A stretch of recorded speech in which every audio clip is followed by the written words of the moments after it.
Good afternoon, everyone. Good afternoon, our guest, Leadership, Vezi Mwango. Thank you very much to see you again. It's always a great pleasure to see you at SALGC. Amazing. This gentleman is always available every time we are caught in a quagmire of a topic that we need to discuss, and there's no one who's willing to come through and assist us. We're very grateful to him, absolutely grateful, true soldier of the nation. We appreciate what you do. History will truly judge your leadership. Thank you very much. And thank you to all those leaders who have joined us. This is our final lecture of 2021. We're closing on a high, on a very interesting topic of philosophies. Philosophies are there for a reason. And half the time we don't even consider philosophies. We just say, those people who talk whatever, and then we go past that. We're talking a great philosophy of a guy called Hegel. This guy is Friedrich Hegel, is German. He's got a very interesting philosophy that I thought with the team at SALGC, that chance we really need to have someone who can talk to us about this. We've spoken to a few people, Leadership Mwango. I must just put a disclaimer, ask them to come and discuss this topic with us, and they all back off at the last minute. We have received few doctors who studied in London, who are here in South Africa, and we asked them if they can be able to share this topic with the nation. Last minute, they tell you, no, I'm busy with something. Can we put it aside for next day and stuff like that? So you can see that if it's not mainstream, we just get uncomfortable to talk about such things. But here at SALGC, as we build family and work on social awareness, and we build a fallen man so that the family can stand and be running, we talk about any issue of national importance. We are awakening the nation. We're talking about issue. We are free people. And I always say to people, no one is going to come and tell me that they are liberating me. I'm free. I was born free. God put me on this planet as a free person. I only report upstairs to my master. So we are free. If we can remember that we are free, the boundaries and everything that were men created should not affect us. I've seen just recently, not recently, I've seen this morning, there's a post that was sent to me, a biblical verse that says, changed by the renewing of the mind. Be of this world, be in this world, but not of this world. Change not because you are with SALGC, change not because you are in parliament, change not because you have association of great people, change by the renewing of your mind. So we are free people, our minds should change, and the trajectory that we are on, look at it and say, is this where I want to go as a person? So thank you very much, leadership, for your time. And unfortunately, for those live on Facebook, where we normally go, we are unfortunately IT unable to go live on Facebook today. However, this lecture is recorded and it will be posted on YouTube and on Facebook later this evening still. So our guest today is a man who needs no introduction, always a family here at SALGC. He is by all means always here when we request him to come over. Leadership, Vezi Mwango, quickly to just go through who he is for those who are new here. Vezi Mwango is a founder and director of a thought coach. This man thinks about, I've always heard people talking about, how painful it is to think. My mother-in-law always says that as well, and says, you have no idea, Paul. People don't think these days. It's like it's painful when they apply their mind, when they think. So I like this thought coach that, maybe this is very incredible. We really need next year to talk a lot and try to help the nation to think leadership. A company chose primarily goal in facilitating alignment of organizational systems and mindsets for the ecological enhancement of all stakeholder value in the workplace. Vezi is also a founder of Ubuntu Giti Network, a non-profit organization that advocates for the advancement of Ubuntu consciousness. Vezi is a leadership coach and a professional associate at GIBS Business School of Pretoria University, where he coaches and integrates on leadership. Vezi is a certified master coach in neuro-linguistic programming. He also holds a BCom accounting degree from UKZN. Vezi is well-traveled, having also worked throughout Africa, the Middle East, and many other parts of Europe. He has authored 2 books, Transforming Glory and Vessels of Glory. These are books about how people can be transformed and a reflection on God's love for humanity. Leadership, Vezi, we are excited that you are here, Baba. Very, very excited. The Hegel philosophy of his dialectic, it's an issue that is very imperative, and half the time I wonder if it's hitting in a rabbit hole for a lot of people not to know it. And I got a lot of inquiries as to what is Hegel's dialectic. Dialectic. When I go to the dictionary, we see dialectic, and I get a lot of definitions and stuff. And I said to people, come join the lecture. You'll learn a lot from this. And with that, let me hand over to you, leadership. The platform is all yours. Thank you, sir. I must just say, allow me to say this. I love your new look. And I think I must also say that, you know, I love your spirit and your commitment to this continent and to the leaders of Africa. And I will never tire of saying this. So you're gonna always hear me saying this, because I really want to honor you for your investment in the leaders of this continent. I appreciate your boldness to ask questions that a lot of people don't dare ask. I honor your boldness to engage on issues that most people are afraid will not draw a crowd, like this one. I honor you for and your team for just investing this. You know, they have this term in English. They call it a thankless task. You know, when you when you work behind the scenes and do admin and get, you know, these platforms, create these platforms for which hardly anyone will come and sit back and say thank you. Yet you invest your time and resources, you and your team, to have this conversation. So I really want to honor you for that. And sometimes I always say it's not so much whether we are getting it right or wrong, but it's our investment in doing something about where we are at as humanity, as Africans. And this is exactly what you are doing. You are saying whatever it is that we are confronted with as a people, as a nation, as Africans, you are saying, I'm putting up my hand to create a platform, invest my time, money, and resources so that we can grow together. And I just want to say I honor that, because I think sometimes we underestimate. We just, you know, for us, we just put a link and we are there. We don't realize what it takes to create a platform such as this. So I just wanted to start with that leadership. So secondly, sorry, I am not yet able to share. I think if you can make me co-host or give the rights, and then I will share quickly.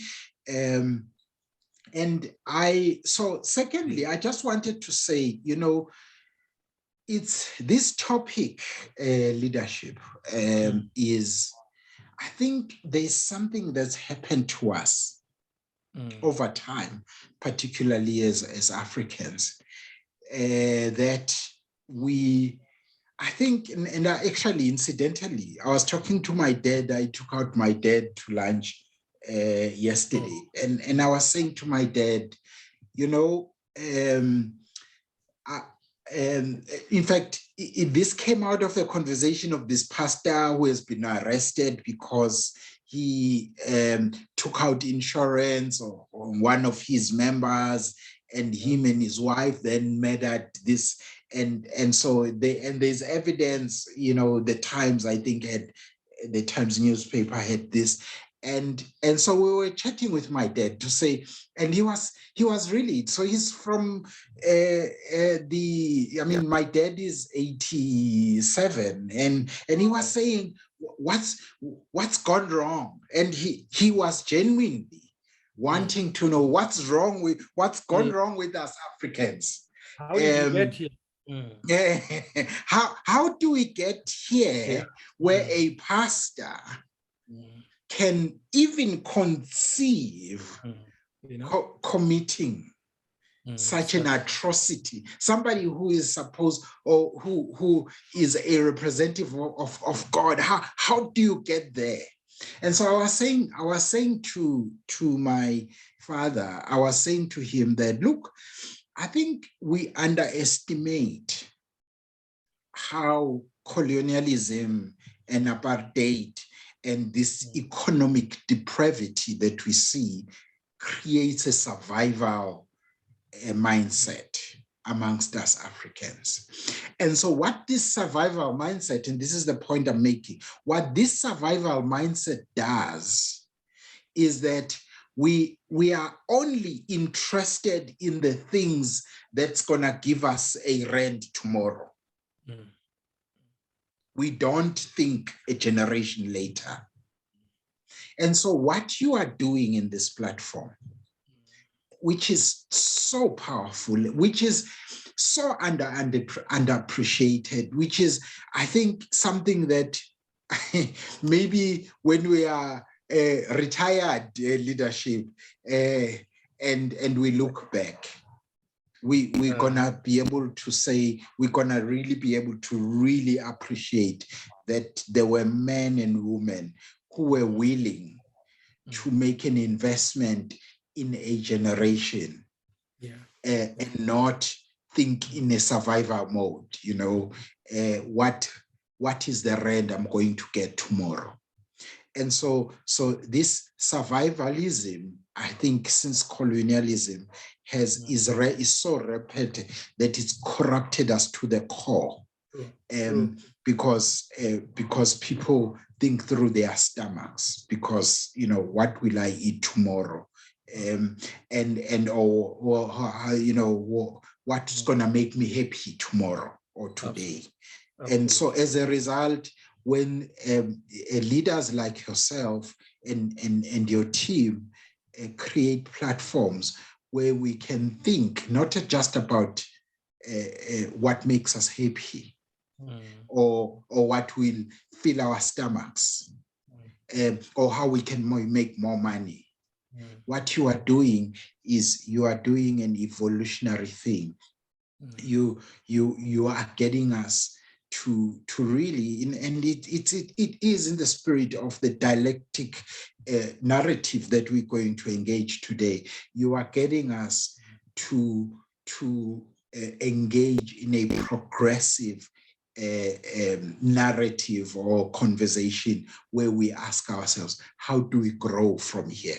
How do we move from here? How do we transcend the challenges of our time? So I just, I know I've spent quite a time, I've said a mouthful on that, but I think, this is the last session this year. And I think it is important that we give honor where it is due.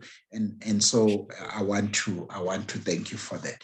And to everyone who's joined us today, and I also want to honor you because you have heeded a call that is not about what's going to make you happy, what's going to fill your stomach, or what's going to make you more money. And so individually, all of you, I want to honor you because I think these are the leaders that we need today, that are not about what's going to entertain me and come entertain me, leadership, we have the same persuasion in the way, in terms of our Christian faith. We know how the drift to just entertain me, do it to me, make me feel good, you know. Yeah. Yet all of you are here.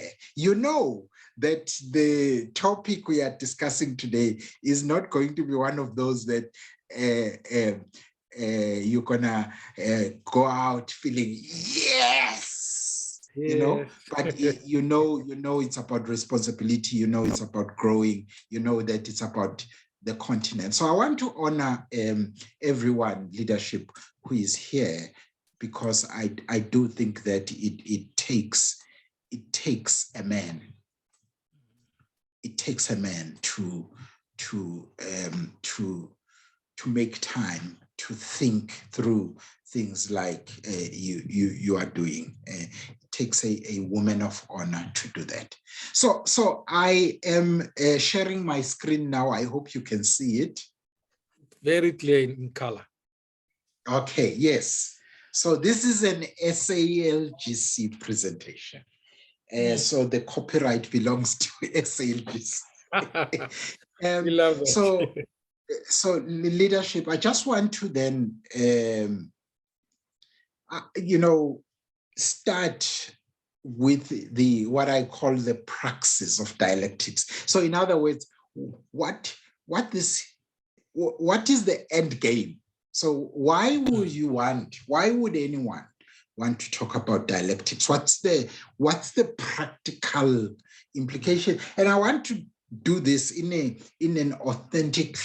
typical African way. I want to start by telling a story, because I do think that the best way to really seriously engage this topic is to empirically look at some of what we as humanity have gone through. So this is, I mean, I was looking for an African story, but you know, this one always stands out for me because it's of its vivid detail, and so next time I'm probably gonna try and find more Afrocentric stories. But so this is so what you are seeing here on this slide is about a story at the turn, right at the turn of the 20th century. So what happened was in London. So London was one of the biggest cities in terms of development in the world at the time. And because of the development, it was growing rapidly. And one of the things that was happening with, you know, urbanization, a lot of people coming out from the rural areas, but also coming out from all over Europe, and even Africa, by the way, to settle in this great city. And so what was happening at the time was that because of the increase in urbanization, a lot of people flocking into this city, there was a need for transport, you know, transporting goods, transporting people, and as we know, you know, we felt this in the riots in South Africa, that at the heart, the kind of blood feed of the economy is transport. So we saw how a riot in one part of South Africa had a huge impact in the transport, in the whole transportation of goods, and therefore availability of goods in the shelf around the country. And so what was happening is at the heart of what they were experiencing in this cosmopolitan city of London at the turn of the century was that there was so much, because of the increase of traffic, they were having what they call a horse manure problem. So because the horses were producing more dung than what they were able to remove from the streets.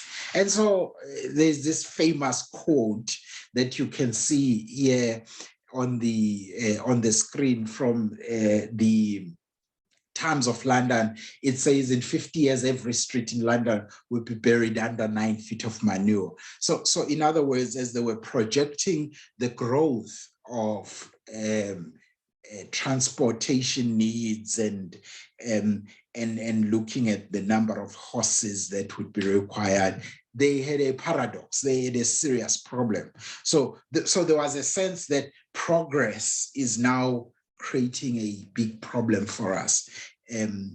We are dealing with a huge influx or increase of manure that we are not able to remove. Okay, so and in 1898, in fact, there was apparently a conference where they needed to sort out this issue.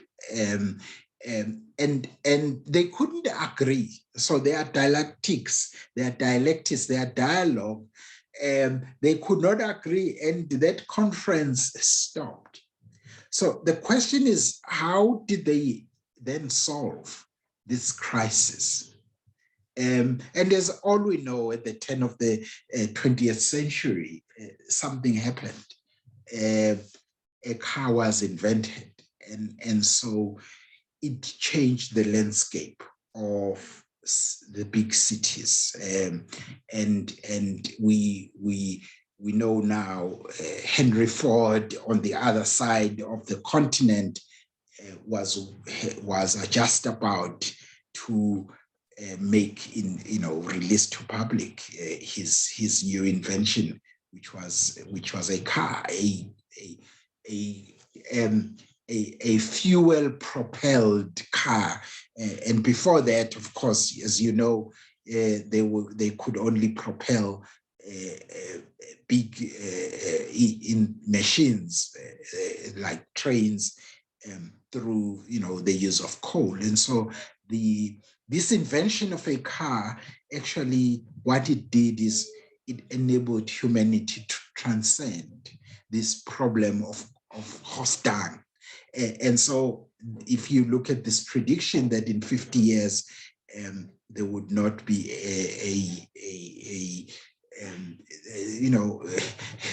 at 9 feet of cow dung means it would have been a crisis.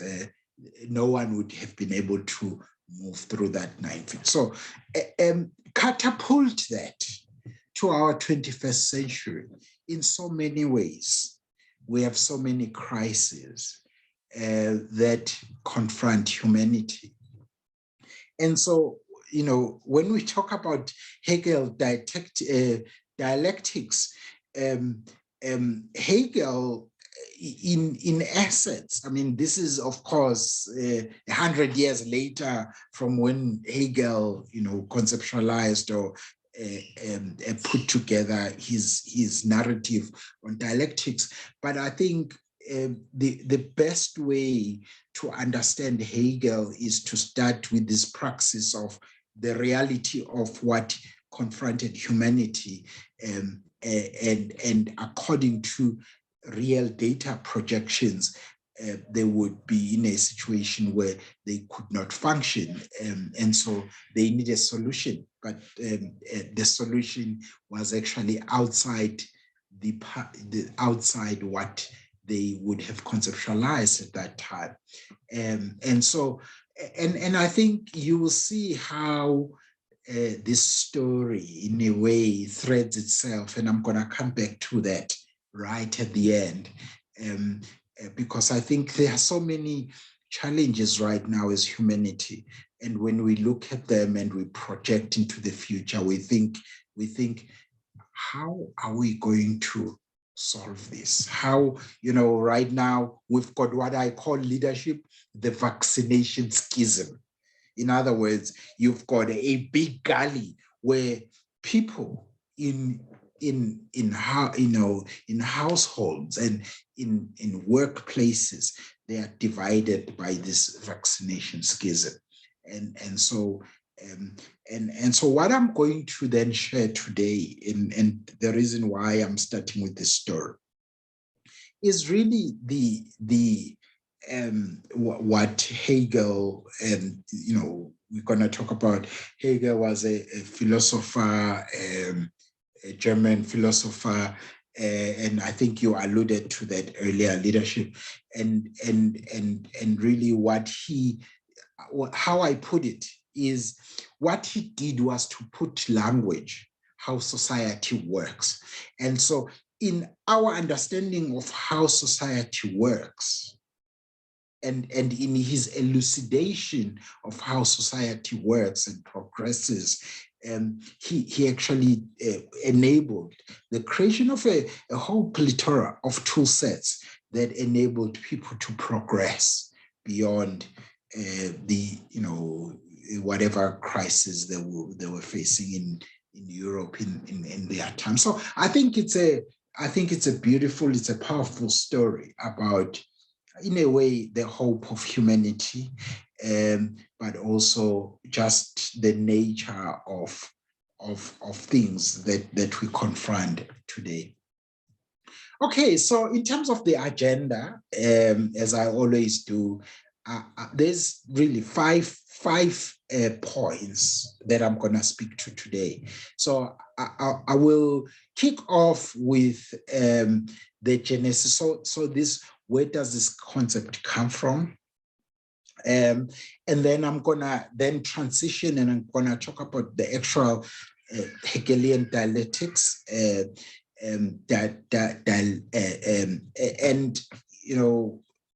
I'm gonna talk about what was the contribution that actually Hegel that made, that deserves this moniker, Hegelian dialectics. And then I think it's also going to be worthwhile to talk a little bit about the evolution of this, his own frameworks, beyond what he did. But really, for me, and leadership, I know your heart as well. The big question that we come back to is so what? So what if we know about Hegel's dialectics? So what? So why is it relevant now? What does it mean for us today? Why should we even bother? And so, and I'm gonna close with so where from to here, and hopefully that's just gonna position us to have the conversation afterwards. So that's the agenda. So as I talk, as always, I think in this platform, you are welcome to post your questions on the chat. So feel free. In a way, we are actually having a dialectic ourselves. We are having a conversation, and some of you will actually have opposing views of what I will be expressing. And one thing that I like about this platform, and particularly you, leadership, is that you are not afraid. You are not afraid to create that space for people to state, what they think. And so it's a platform where you can state your view without feeling that it's not welcome. So please post on your chat if anything that you think that's I have a different view, or even if you feel strongly that that's rubbish, that's not gonna be helpful for us. So feel free to do that. And so I will then transition to this, just the concept of dialectics. And I think My hope here, maybe let me say that. My hope here, I actually did a Facebook post about this invitation. And I was saying in that post, essentially what I was saying was that, the greatest gift to humanity that we have is thinking. And one of the biggest challenges we have in the 21st century is that this is a resource that's underutilized. People don't want to think, and particularly Africans. And this is a function of both survivalism. So in other words, I just need to eat, I need to feed my kids. I just need to survive. So spare me your thinking stuff. And so what happens is that there are what I call hegemonical narratives. In other words, the dominant narratives. And I think, a vaccine is a classic a subject where what you are seeing are the dominant narratives. And every narrative is driven by people with their agenda. And so how we engage with this subject requires us to really think. We need to think about what are the elements that feed up to this narrative? Who are the players? What are the agendas? And what does that mean for me right now? So this is not about whether you are for or against, but it's about whether whatever decision you eventually make is informed by a proper, rational collection and study of the implication of the choice that you are eventually making. And so, and I think the important part of why we are here is to actually strengthen our ability to engage our environment with all its dynamics, and to, so that we are not just, sometimes I may think I'm making a decision, a rational decision, but in fact, what I may be doing is I'm just acceding or aligning myself to an agenda that someone made up long time ago, and they've just created enough processes for me to buy into that agenda. And so I think the big challenge in Africa that we face now is to create leaders who are not afraid to think and think critically of the challenges that confront us, and therefore how we engage them. And so when we then therefore talk about the dialectics, its genesis, the big thing, and what I want you to leave having taken from here is that the foundations of our society today, from government to the design of the legal system, of the tax code, of the employee code, and all of those things.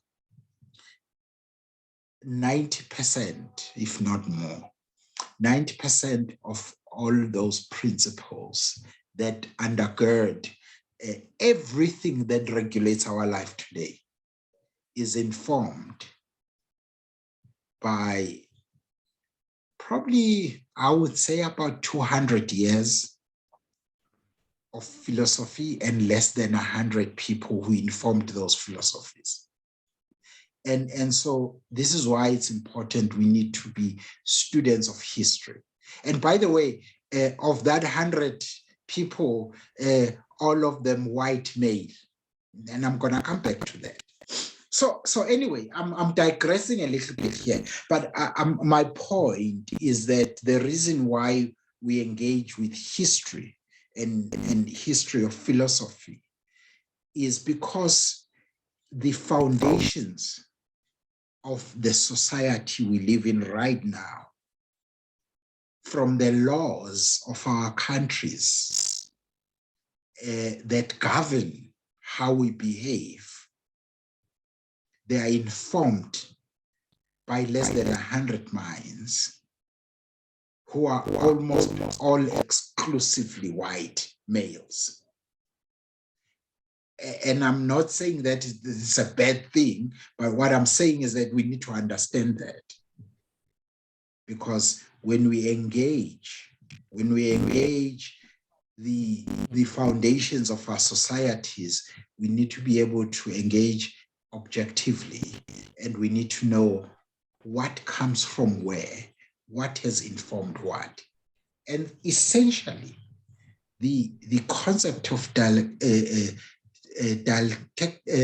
don't know why I'm suddenly not being able to pronounce this name. Dialectics is that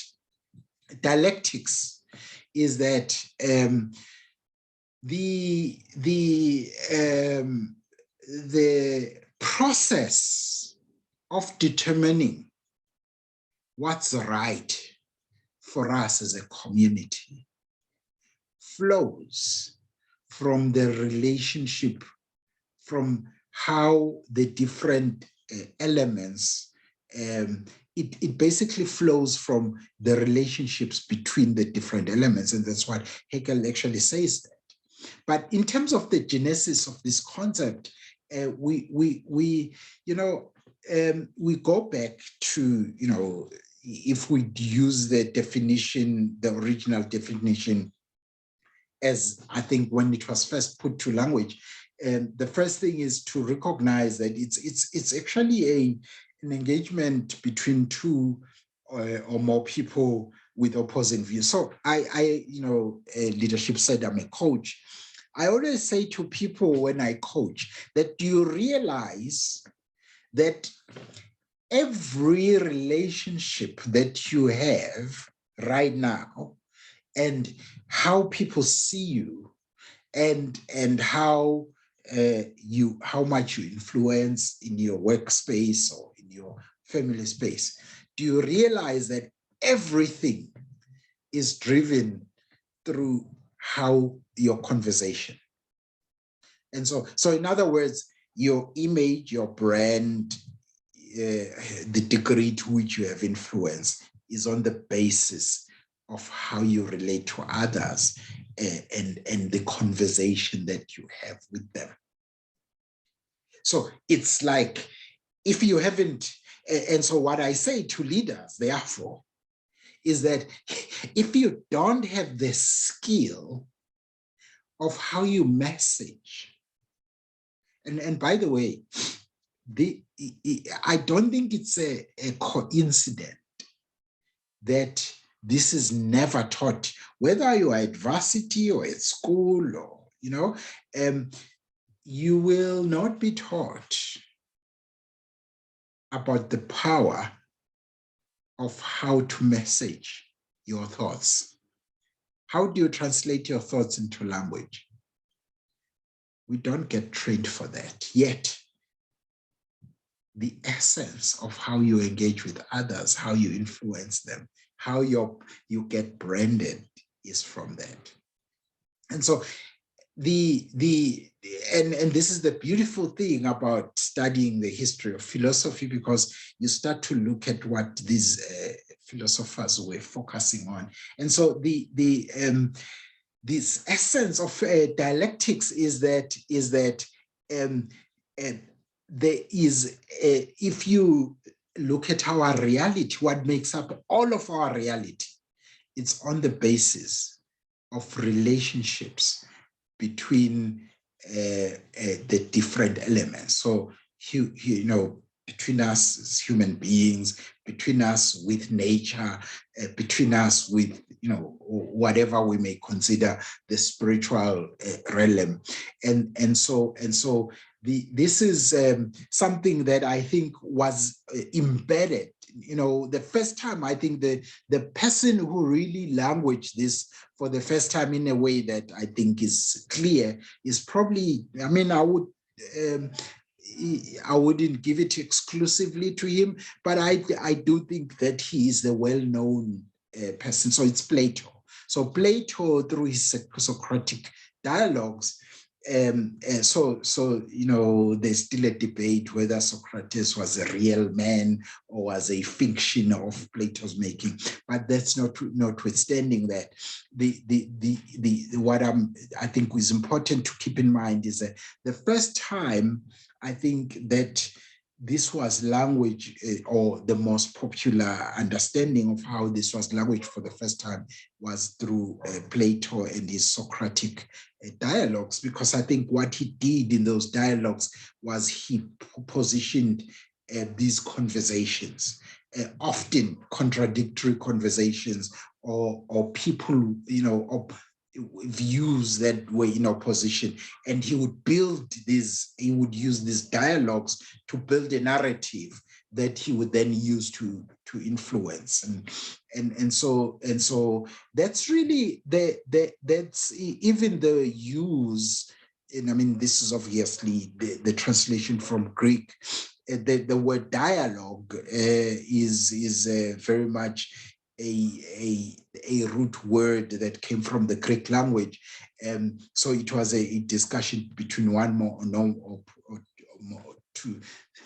more people. And so dialectics, it was this concept where it was a tool, it was, if you like, a device that Plato used so skillfully to be able to use these tensions between two opposing views to create a narrative, ultimately, that made a point that then in future, I think, and I think most people agree, that laid the foundation of Western thought and what we call today Western civilization. And so it's the important thing I think that we need to note about that is that this essentially philosophers agreed that these relationship between ourselves as human beings and nature are at the core of how we then evolve, or what comes next.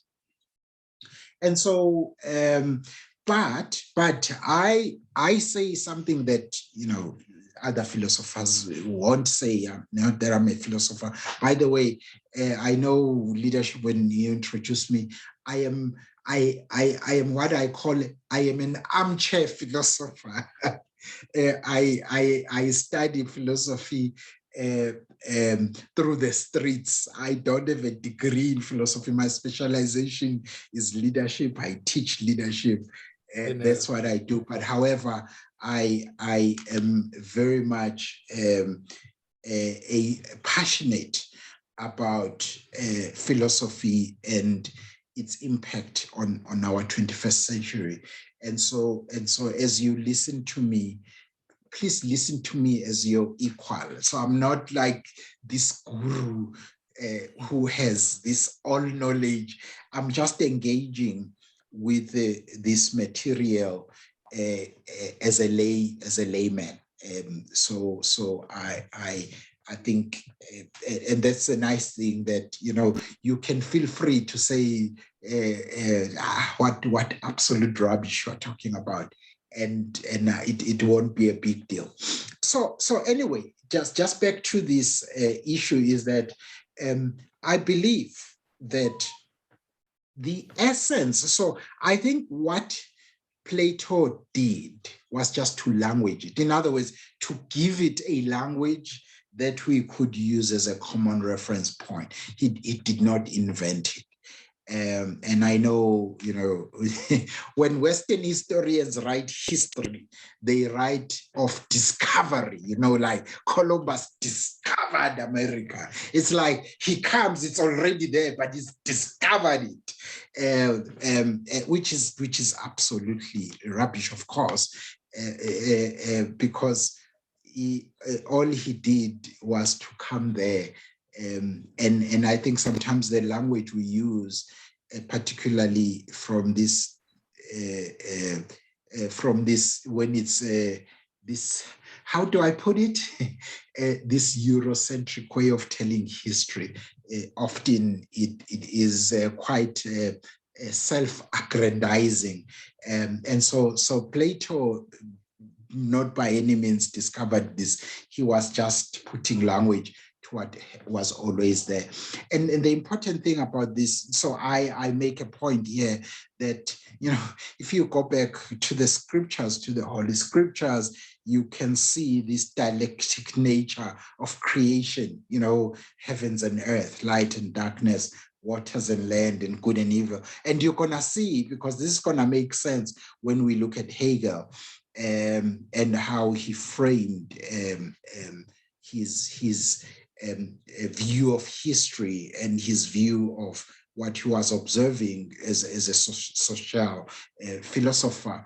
And in essence, what this concept, of dialectics is that there's a thesis, which means that it's if you like, the status quo of how we do things now.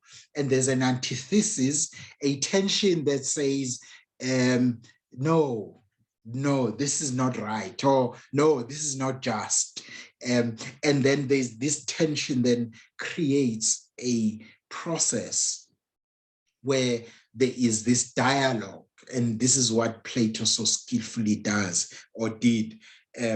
And in this dialogue of looking at the thesis and antithesis, then we have got what is called a synthesis. So what then evolves from there is something that has explored the contours of the status quo and what is considered not acceptable, or that is not serving humanity. And therefore, what you get afterwards is a process of growth. And really, that's what Hegel was saying as well, is that he was observing that the process of growth or progress comes because there is this process that happens in the way that we relate with each other, with nature, with all the elements of creation.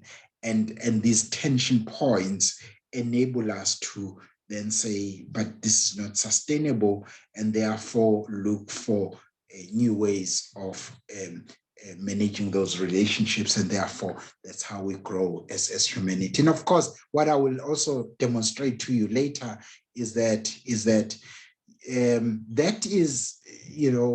there's an inherent assumption in this conceptualization of dialectics that is, in my view, informed by privilege. And in other words, there's an assumption that everything at some stage will come to an equilibrium by themselves.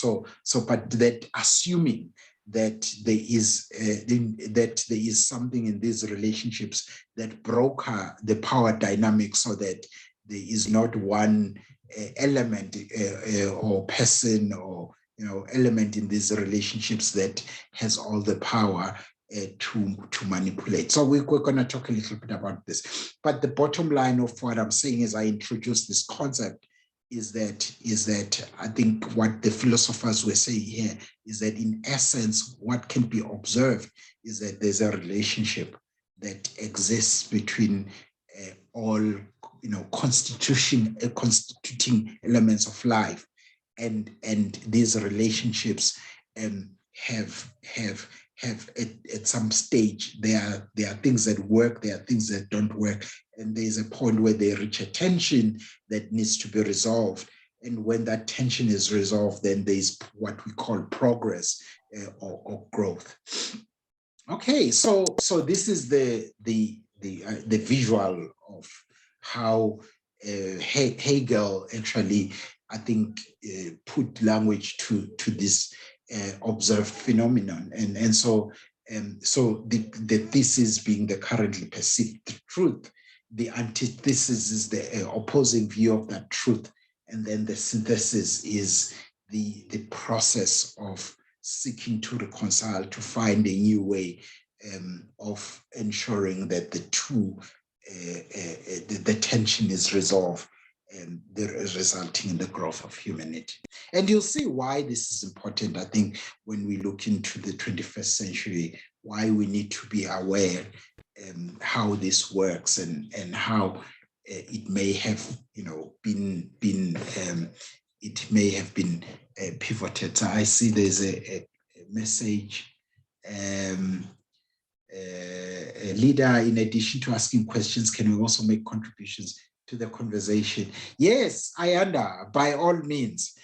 So this will be part of the dialectic, and I will keep my eye on the chat. And if I sense that you have something more important to say, I think because of our number here, there is also a possibility that I will invite you to share what you have in mind. So yes, please, Ayanda, do that. Okay, so specifically then, according to my agenda, then I want to specifically zero in on what actually Hegel did. The important thing that I need us to understand, because I think when we come and we look back, when we come into the 21st century, there are important things that Hegel did that, if you like, that moved this whole dialectic narrative forward in a substantial way. But the one thing that people will not tell you about Hegel is that he was actually a Christian, a committed Christian, in fact, of a conservative persuasion. And a lot of people, of course, who talk about Hegel, you're gonna hear a lot about Hegel when from the Marxists. And so Marx was actually a student of Hegel, which is interesting because Marx, and I'm gonna show you what Marx did. He, in fact, I can say it right away, because Hegel was a Christian and was very much, maybe let me back up a little bit. Philosophy has two major schools of thought, okay? There's what we call the idealistic, so that embraces the spiritual elements. And so you find that philosophers are, I think, broadly divided between those who you would say are idealist philosophers who see the continuum between what we see and can touch, the atoms, as an expression of the idealist, which is spiritual, which is out there. And of course, we know that Plato was one of those. And then you have another class of philosophers who are materialist, who believe that everything, the observed phenomenon, can all be explained rationally through the matter, explaining how matter works. And so the important thing about understanding that those two broad schools of thought in philosophy is that you'll find that there's a school of philosophers that kind of embrace this kind of idea of spiritual transcendence, and there are those that kind of believe that everything is material. There's just no data or evidence that demonstrates that there's anything more than that. And so what you'll find is Marx, who was a student of, mentored by Hegel, you'll find that he stripped and others say he turned it upside down. But he essentially what he did was, in my view, he stripped, he took Hegelian dialectics and stripped that of the idealism and the spiritual elements and applied it to the material world, and we'll see how what that means, in terms of our own 21st century engagement with this reality. Anyway, so he was a philosopher and a Christian social philosopher, and I think the reason why he moved this forward is, I think it's just in the way that he positioned dialectics, and in so many ways, dialectics, in so many ways, I think a lot of him even credit him as the, if you like, the father of dialectics. But what he said, and I believe that he was saying this from his own spiritual foundations. He was saying that there's all created things, this is what he would say, of course, is the reality we see is a relationship between all created things, and this interactivity then creates or generates the experience, what we call reality. And so the important thing about that, for those who may not yet see, is that if I want to understand reality, it means that I need to then understand how the components that make up that reality interact. And this is where dialectics come in, because they are about what that interaction is about. And so what he did is he put language to this, and actually started to study history, or look at history through the lens of dialectics, and what a lot of people found quite useful, because you could see this sense of projection and progression through this evolution of these relationships. And what Karl Marx did was to start to introduce the notion of power dynamics between these relationships, and was actually more focused on the materialism side of that.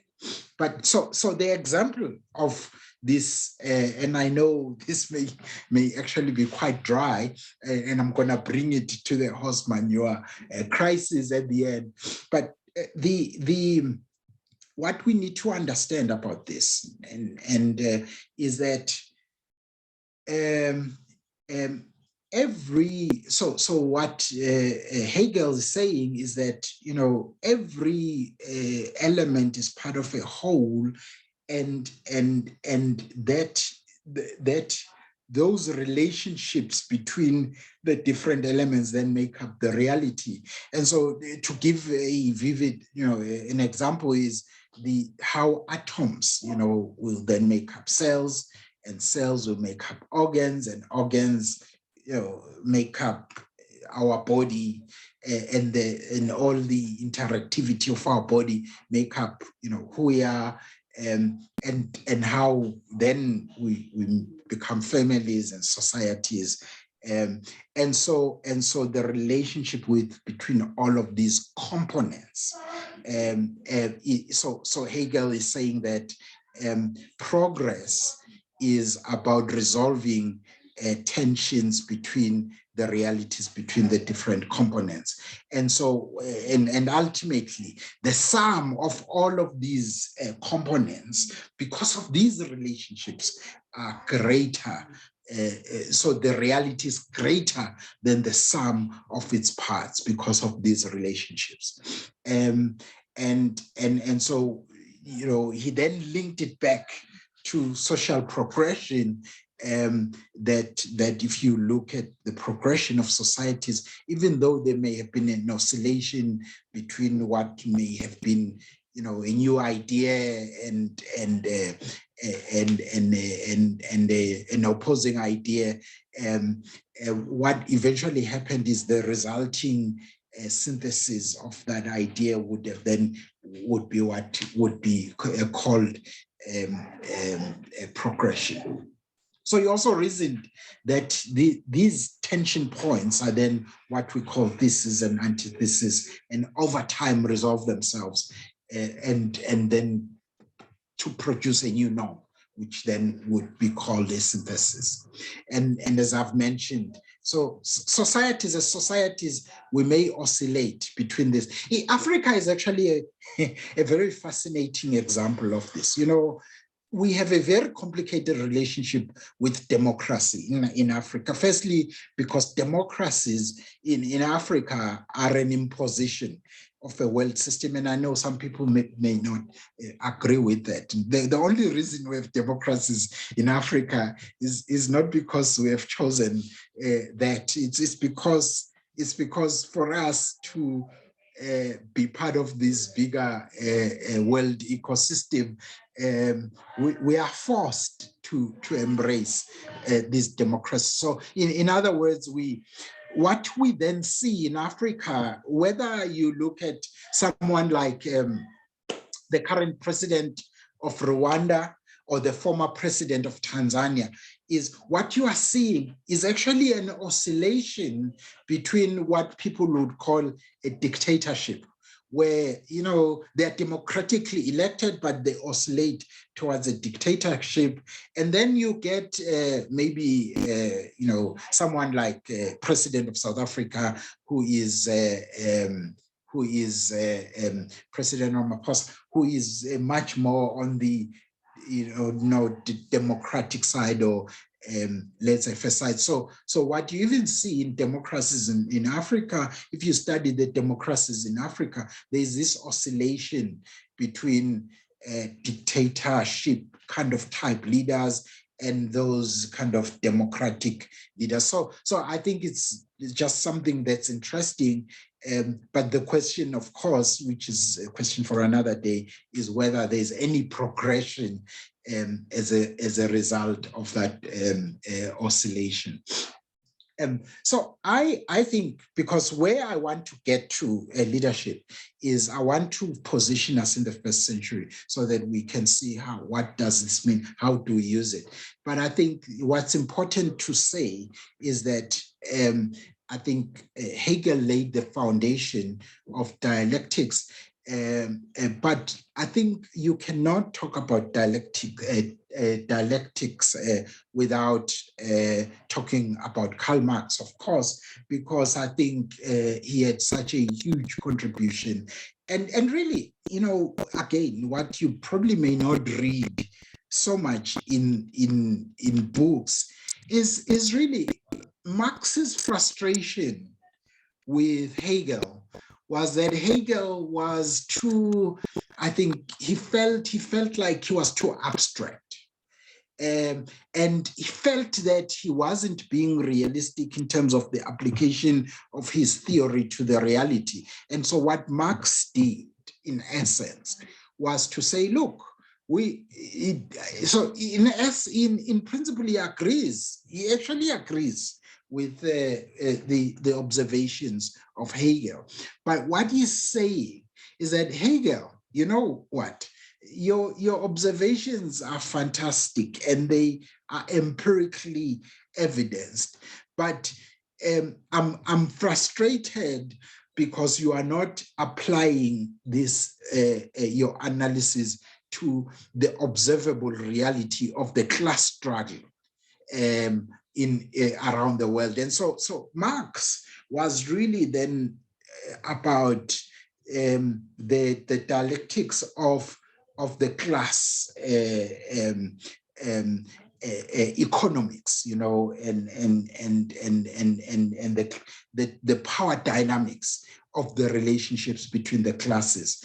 And so just to get into a little bit, and then I'm going to get into the last piece, which is dialectics for 21st century, is for him, it was about the practical application and the relationship between what was then termed the proletariat and the bourgeoisie and the resulting ecosystems. And what most people actually don't understand, because I think when we talk about communism, we have a narrative. I'm not a communist, but I know that from a just empirical point of view, Marxist communism has been so completely distorted beyond recognition.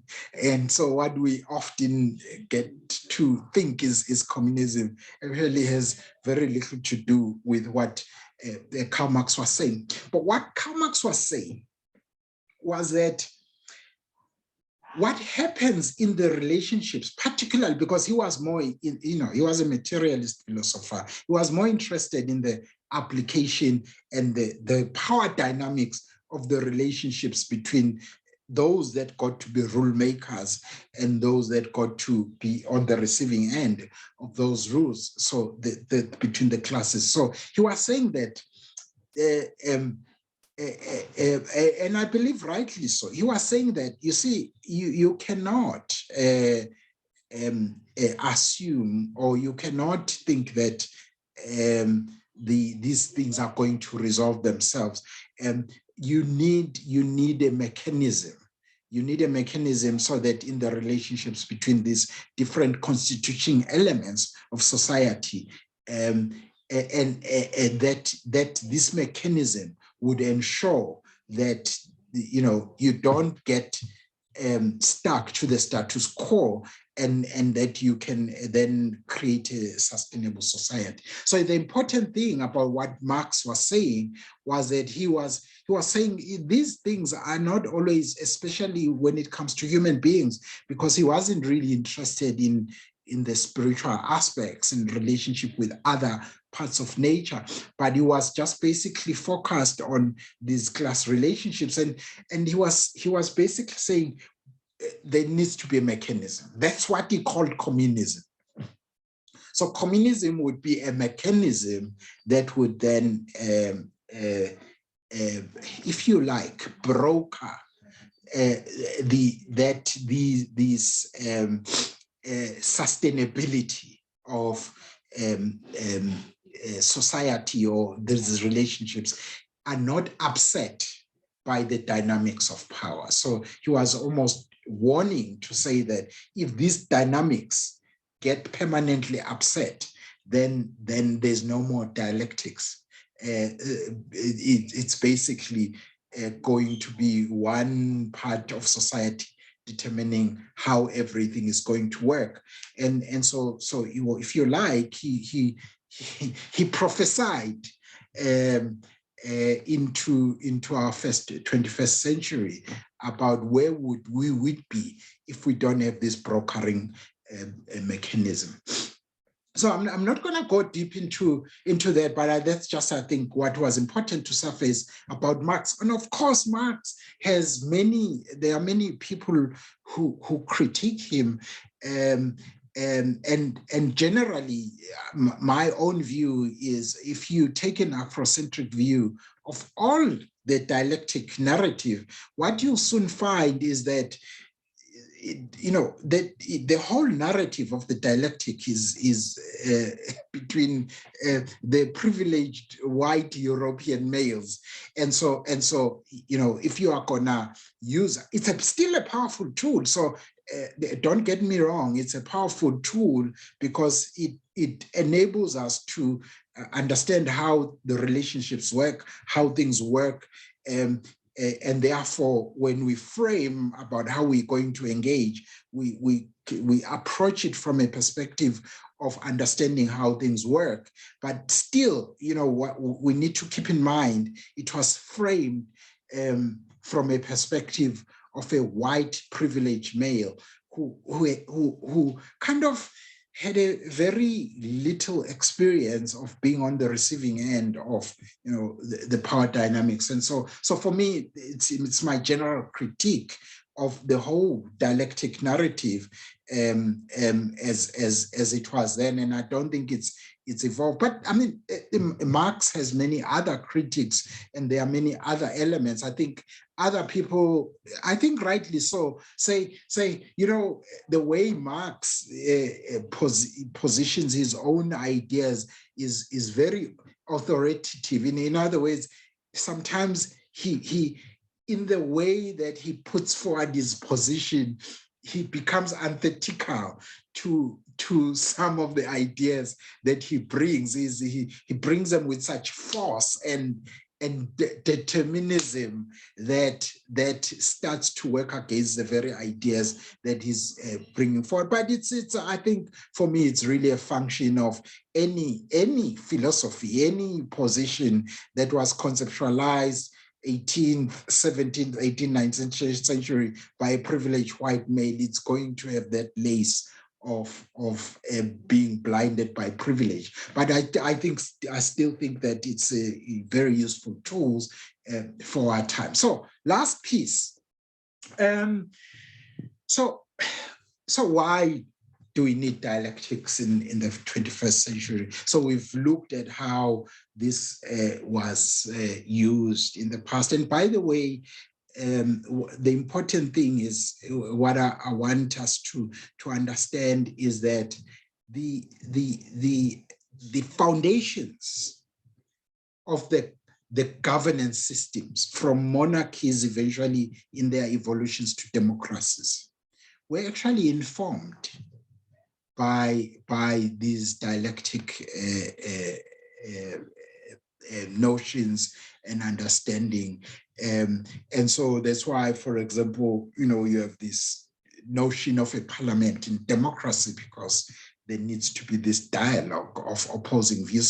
So what you need to understand is actually the democracies of the 21st century, as we see them today, are very much founded on these principles that were elucidated by Hegel and a whole lot of other philosophers who built on his work.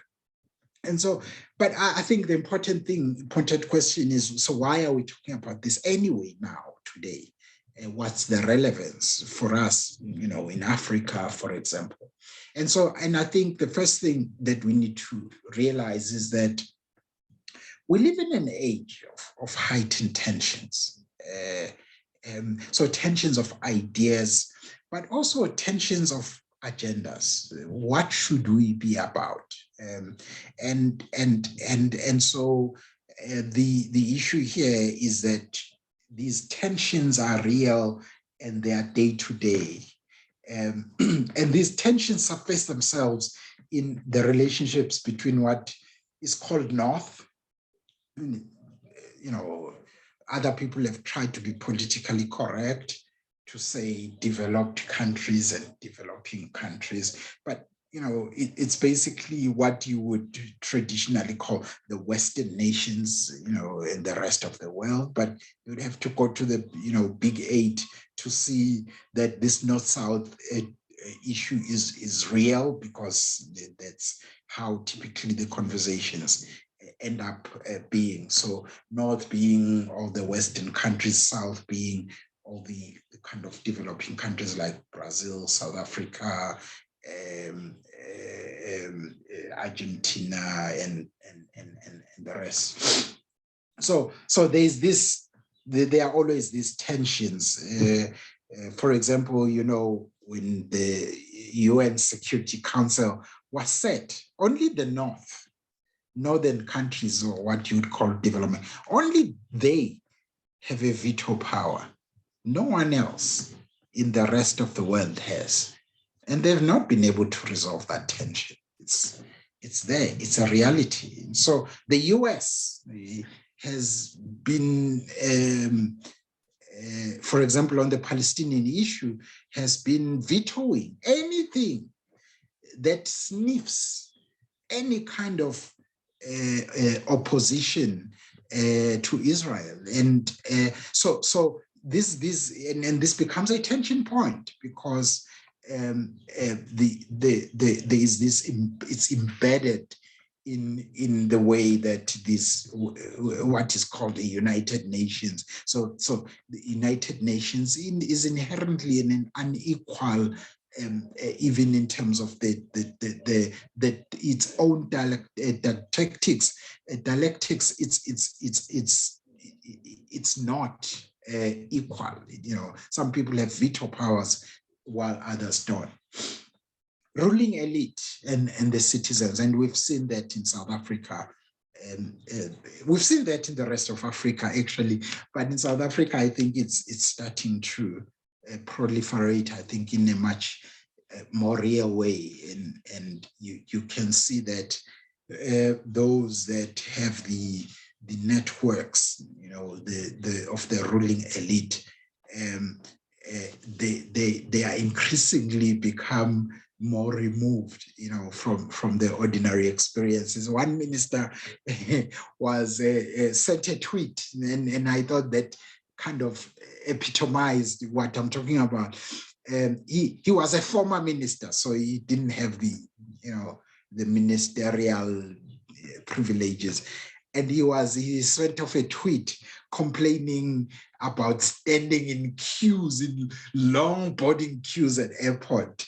And I don't think he realized what he was doing, and the avalanche of people who reminded him that actually that queue are these people that you had been elected to serve, that you are now suddenly, they are an inconvenience.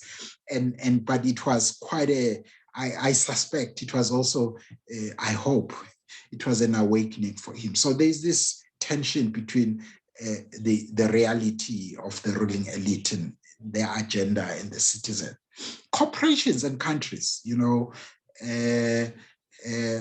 America, Obama, under President Obama, made a decision that they would dump frozen chickens in South Africa. That created a plethora of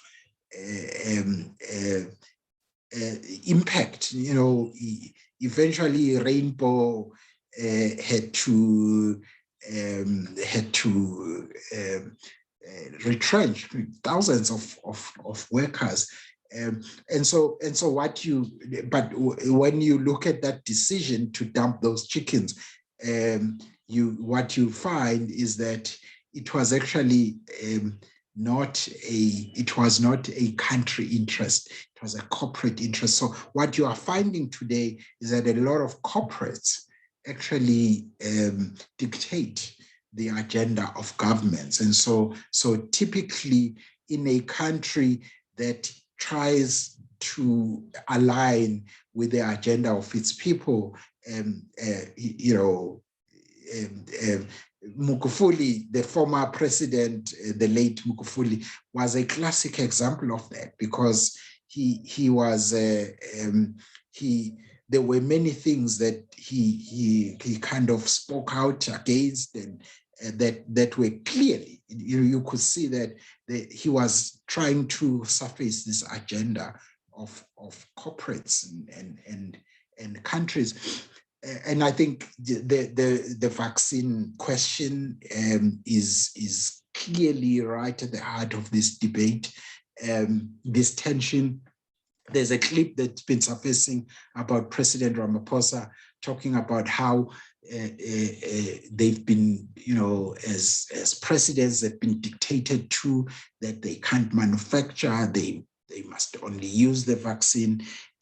But also, I think generally, you know, a lot of countries in Africa, Kenya being a prime example, have been told categorically that your aid is going to be subject to you getting people vaccinated. So Kenya has implemented vaccine mandates, and South Africa is on its way. And often, so, you know, a lot of people make this mistake.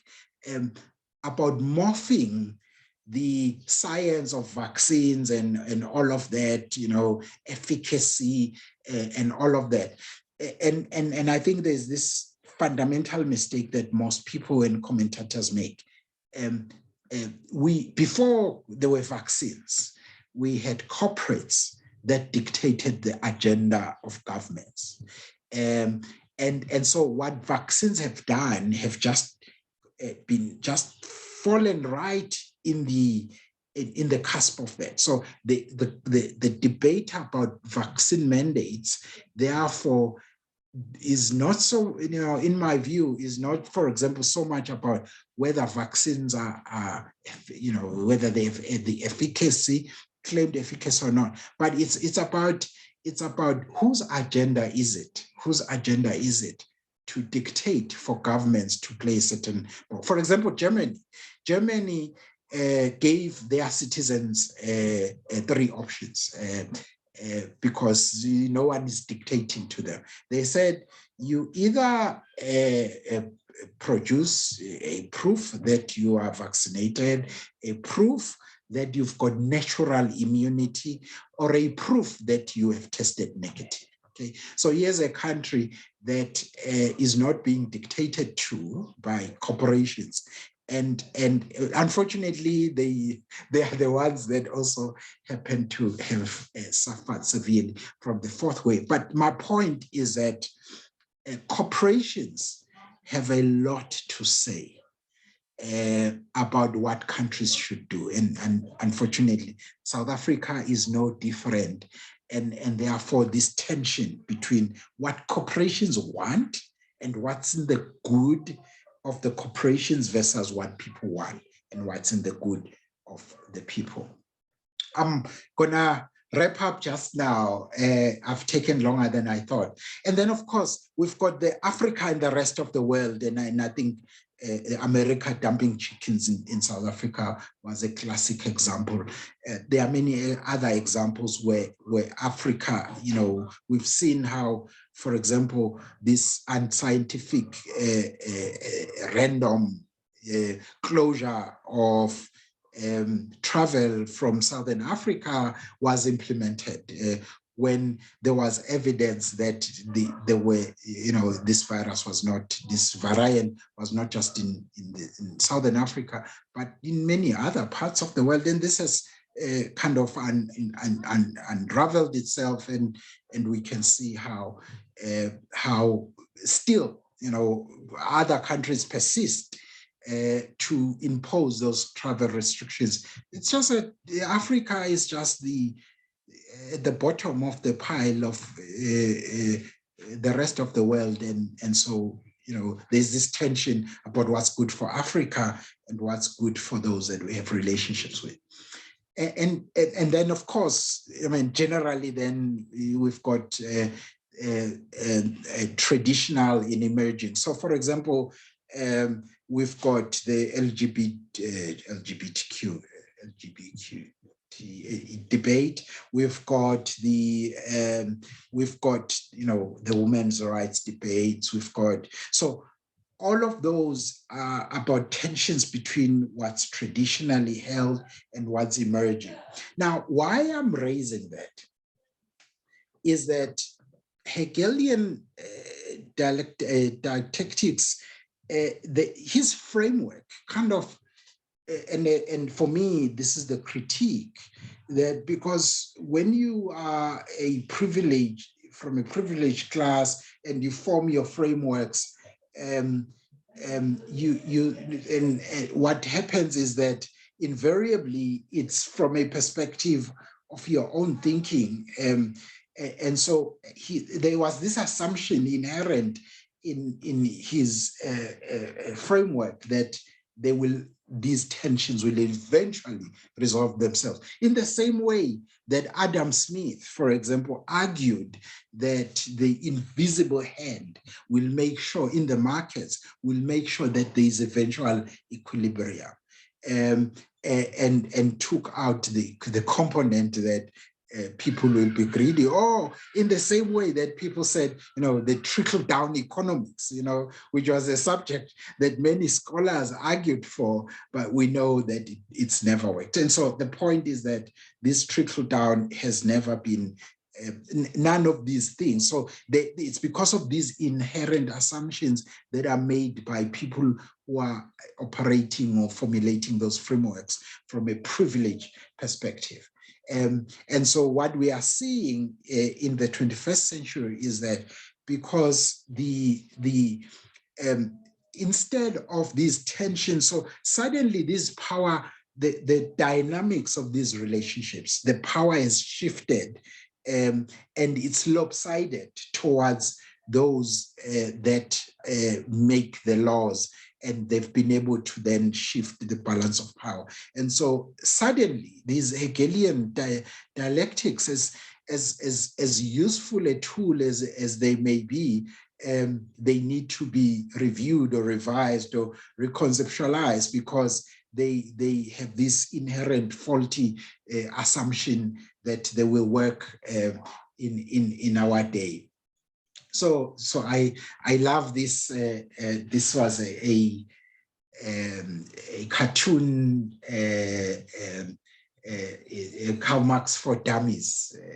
So the thesis is that capitalist controls the means of production.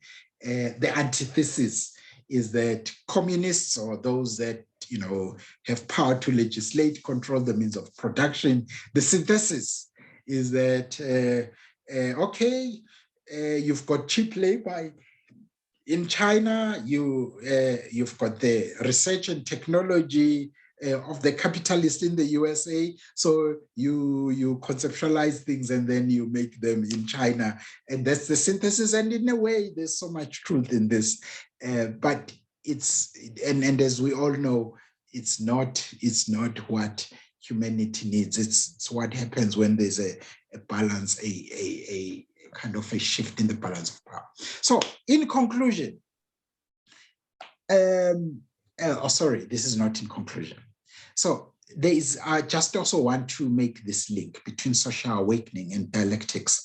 And so what we've seen in the past decade, like in the Arab Summer, is there is a, and I'm sure you will all agree, leaders here, that there is a social awakening. We can see it in Africa. We can see it in South Africa. There's just this, it's almost like a window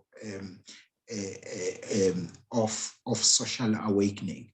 And I'm saying in the past decade, we can see that this social awakening has been strengthening, and so there's this. It's a tension that's pulling against the other. It's almost the antithesis of the prevalent unequal, economic injustice, unequal wealth distribution. So all of what we see. So these social movements, this is what happened in the Arab Summer, are actually pulling. They are the, if you like, there's this growing antithesis against the prevalent or the status quo. However, now, and this is where Hegel fault line emerges. However, and where Karl Marx was talking about, because what happened is that those that have the power have consolidated it in such a way that even though we had Arab Summer in Morocco, in Egypt, and in the Middle East, if you go there now, today, what you find is that status quo prevail. So you've got these powerful social movements that are emerging. If someone may say, in South Africa, we've got the RET movement, which is really about changing the dynamics of power when it comes to radical economic transformation. But the common thread with all of these movements and what they are finding is that power has been legislated. It's hegemonic, and it's become sophisticated, and so it's beyond this Hegelian time, and so it's not going to resolve itself. And so the tool sets that we have, the last one, and I know there are probably some Marxists here, but the last tool set was developed by Marx, and since then, I mean, if anyone has further tool sets that are available, I'm quite keen to know about them. But as far as I know, we have not had thinkers that are moving this game forward. In fact, you know, I think there's the latest book I've seen is by author called named Lovata, and his basic premise is still kind of critiquing Marx, but I'm not sure if we are getting any thought leaders that are moving the game forward. And here's, so for me, here's the conclusion, is that what the Plato, Hegel, Marx, whoever has gone before us, what they did for us was, like Isaac Newton got us to understand how the laws of motion work. What Plato, Hegel, and Marx enabled us to understand is how the dynamics of relationships between the different social elements, economic elements work. So it's a very important foundation that they did. However, in the they gave us this framework, but in the 21st century, the game has moved on, and there's been a consolidation of power. In the time of Hegel, by the way, and even Marx, this notion of a corporation being a person, a juristic person, did not exist yet.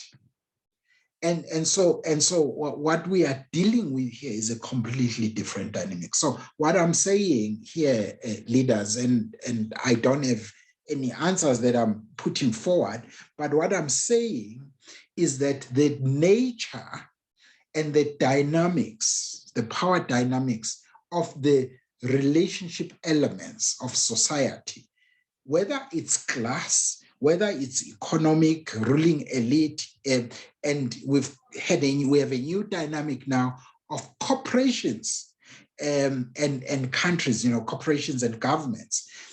What we are seeing today, the game has moved on significantly. And so what we are confronted with is we've got an outdated tool set.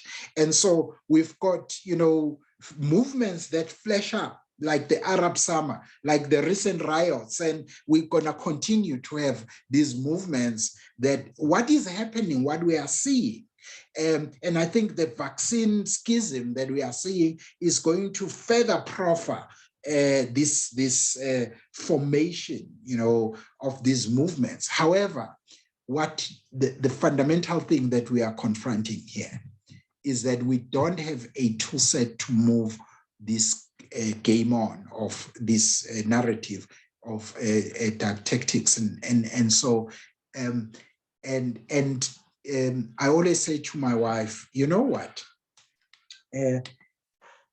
If my car broke today, I wouldn't be able to fix it because I don't know how that engine works.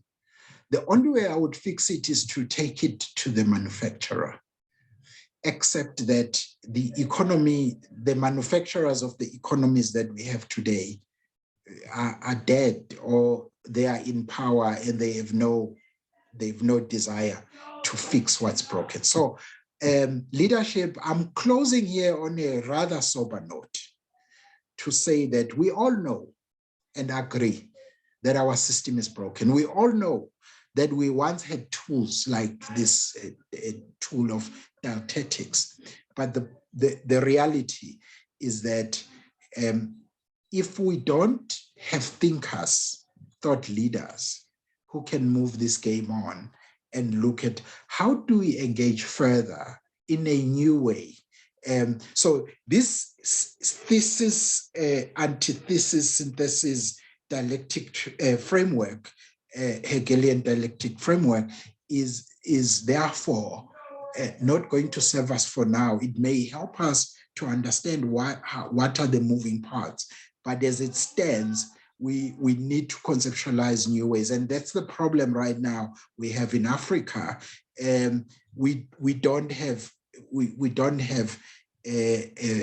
training for philosophers. We train workers. We train people who are going to get out there and do the work, for the capitalists, people who own the economy.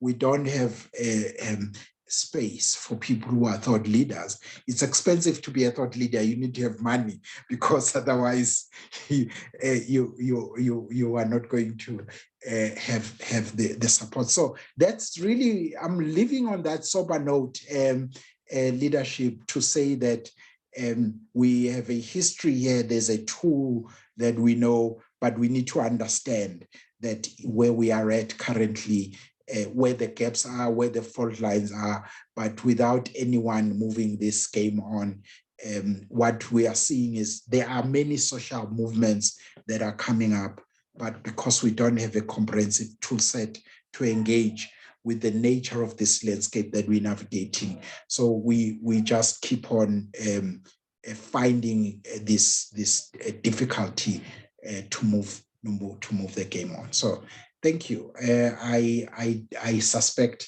I exceeded my time. I apologize for that. But leadership, I'm gonna hand over back to you.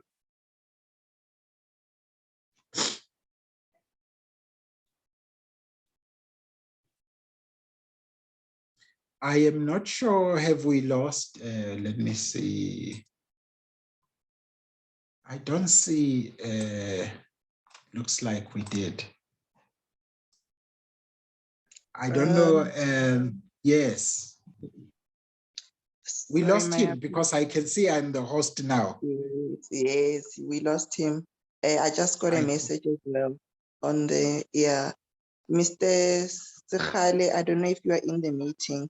You've been requested to take over, sir, if you are in the meeting.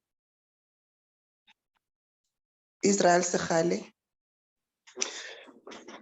Leadership, thank you very much. I was just struggling with my own technology here, but the chair did indeed ask me to continue with the meeting. He's struggling in and out of the meeting, so I did see the alert. So thank you for a very rich lecture.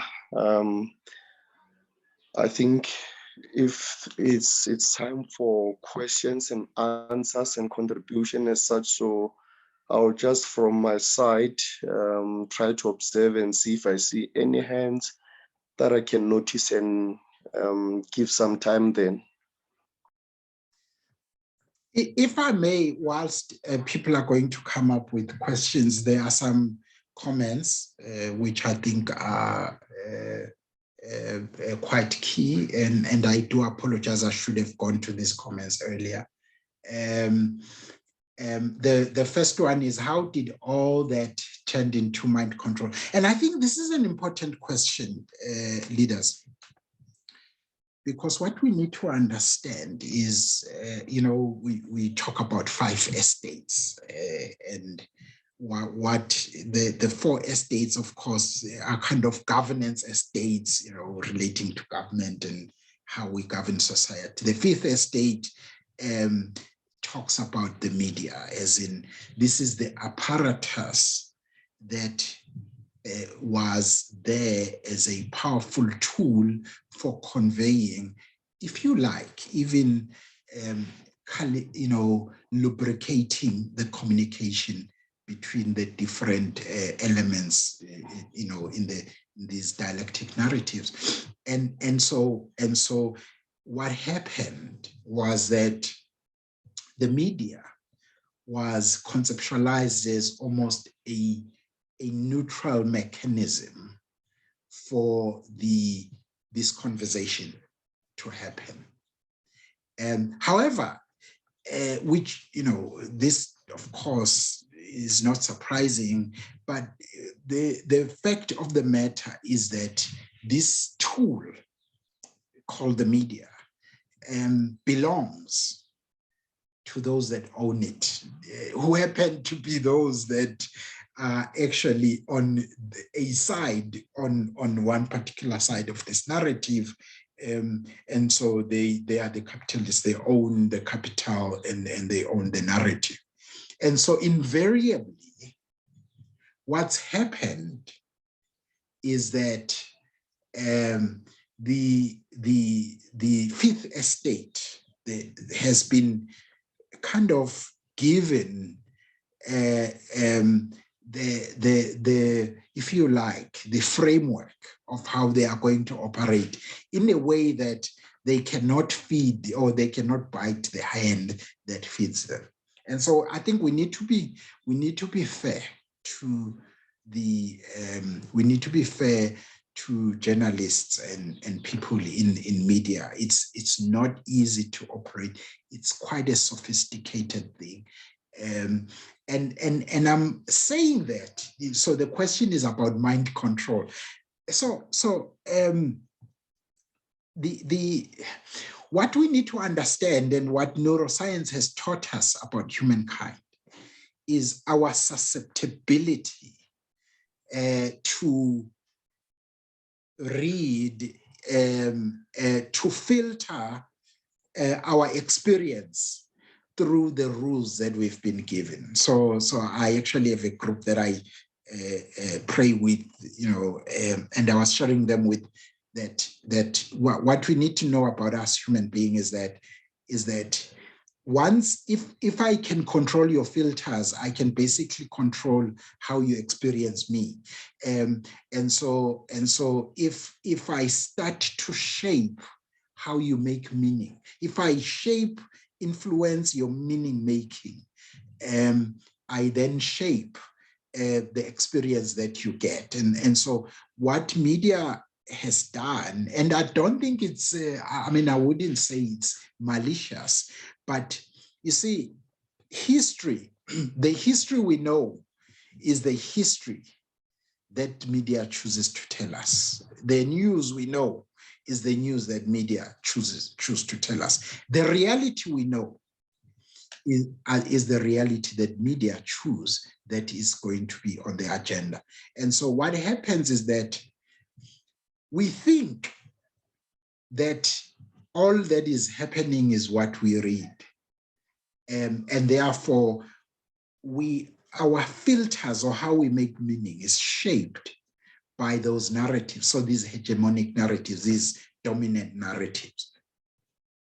The vaccine is a classic example again, because I think it's something that's in the, if you go and look at, there are people who have dedicated themselves to giving scientific account of vaccines.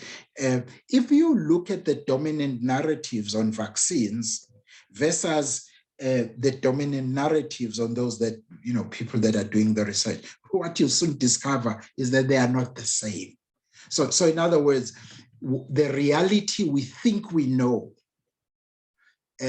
is often influenced by those that have been able to put them in the front lines of driving certain narratives. And so mind control therefore happens when I have ability to shape how you make meaning. So let's talk about the middle class in South Africa, because I am middle class. Most of us are middle class. Some of you may be wealthy, but the middle class experience in South Africa is that the things that worry us most is crime, it's potholes, it's the kind of things, the interest rates, and but is that all the reality there is to South Africa?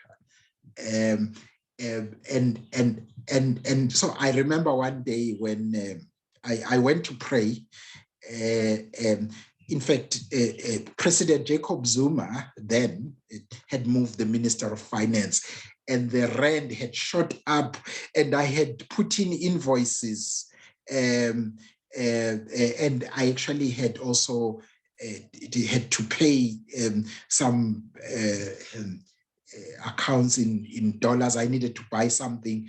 And suddenly my budget was so much out of kilter because of the change. And so I remember it was a Friday afternoon, I go to pray, and I said, God, do something about this. And I remember distinctly the sense I got that, okay, so now that it affects your budget, it makes sense. Or now that it affects your budget, you think there's a problem. So what I'm saying is that mind control is not mind control in the traditional sense that somebody's there controlling your mind. Mind control is where what's important to you is not shaped what should be important to you, but it's shaped by the way that your filters have been conditioned to make meaning. And that's what happens when we, so what's really our reactions, for example, to the riots, most of us were upset because we were short in supply, not because we sought to understand the drivers that behind what was happening. Why would so many people, whether they were influenced or not, is not the issue. The fact is that in South Africa, we've got people who live in such state that they are so vulnerable to being influenced to go and take things that don't belong to them. Why are we there? But what was most important to us is whether we could get the supplies that we needed. So our meaning making is I think is informed by the narratives that shape us. So that's the mind control. And there's one about Marx and communism. I think I would encourage anyone to go and read on Marx. Fortunately, there's a lot of material on them. Yes, you're absolutely right. A crisis of capitalism is I think the bottom line about the crisis of capitalism is that we are consuming resources at a rate that is not sustainable. And the amount of waste that capitalism, that the system of capitalism has created is just untenable. And so that we are facing a crisis is no doubt. And it's a crisis of the level at which we're consuming resources that cannot be replenished. And it is as a result of our consumer choices. But I think sometimes when we talk about capitalism, we're talking about something that's out there, but it's our consumer. Capitalism is not just a system that's out there. It's our conditioning for consumption.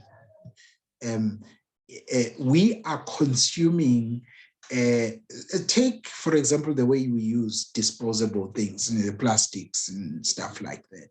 Even with the full knowledge of the impact that it has on the ecosystem, we continue to, in an uninhibited way, use these things, knowing the full consequences. So capitalism lives in us. So we must be careful to be pointing out fingers when we haven't sorted our own systems of choices out. And so, yes, it's a crisis of capitalism. And capitalism has conditioned us. We are the products of capitalism, and therefore we need to work with us ourselves. And then the last comment here that came is that the Jewish led a strong economic system, which came from their creator, and how did they gain such favor to move the game beyond?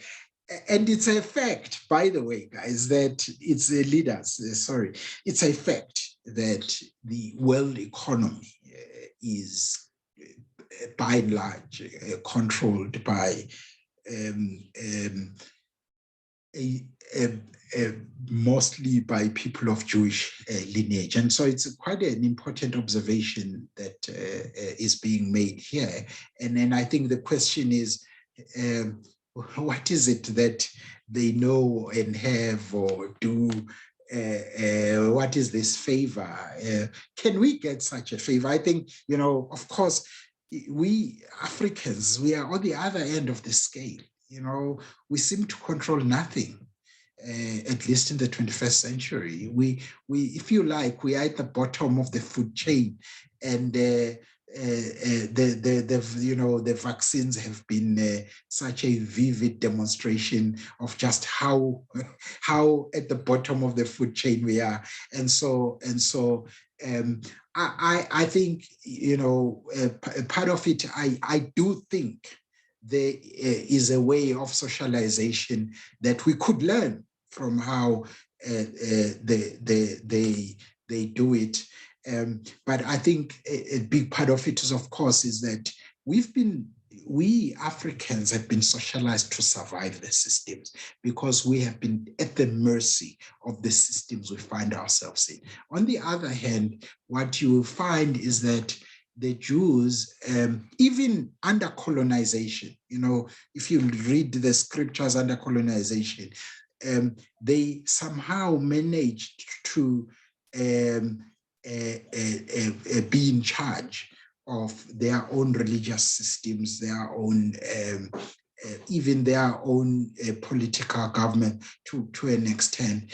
And so I think this self-determination is a thread that I think you can see. If you go, for example, to Malaysia, and a lot of people unfairly compare Malaysia, for example, and Ghana, and they say, but Malaysia or South Korea, they were also colonized. Why are you guys not able to not able to take back your economies? It's much more complicated than that. It's the nature of our colonization was very different. But it's a very deep discussion. For me, I don't know if it's so much about favor more than our socialization systems. I think what we can take note from there is that I think Jews have a particular socialization system that I think enables them to, what they call keep the dollar in the family, whereas we Africans are exactly the opposite of that. And so I think there's some value in looking at. I think there's a book called The Capitalist Nigger that looked at that whole question, but I don't know how it translates then to our day-to-day choices. And then the final comment here is in addition to depletion of non-renewable resources, the high unemployment rate is another vestige here. And what it does is that it creates a monolith of people who are not just survivors, but who are literally victims of the system. And they're gonna have no question to bend down the whole thing if they don't have a way of meaningfully participating in this society. And I think the danger, and I think the drift with this power dynamics, the direction of the power dynamics, is that what's going to ultimately happen if these social awakening movements are not getting back if the balance of these dialectics are not coming, if they don't come back into balance, what's going to happen is that we're going to see what is called a scorched earth policy. People are going to burn everything down. And they said, let's all start again. because that's the best way to start again. Then we are all equal, no one is anything. And I think there are instances where you do see the scorched earth policy. And I think the more, we have a young population in Africa, and most of them are unemployed, and this bulge of young unemployed young people, there's going to be a tipping point if this dialectic balance is not brought back, where they're just going to say, you know what, the best way is for us to start from scratch. And they're going to burn the whole thing down. And we saw during the riots, there's no defense force or police that are ever going to be able to counter that. And so this is, I think, the implication of this growing unemployment rate. So yeah, those are the comments. I think great comments. I see leadership, you are back. I am done. I apologized. I think I exceeded my time. So I hope you are now connected. Yo, leadership, this is horrible. I've missed the whole lecture. And I've logged in with a different device, a mobile phone now this time, on a different account, and I'm connected. I do not understand how did that happen. But on my laptop, I could not. But my apologies for that. I don't know what I missed, how much I missed, what was asked and not asked. I don't know. Leadership Israel, are you there? I'm here, my leader. Yeah. Well, are there any extra questions, comments, or anything? I have a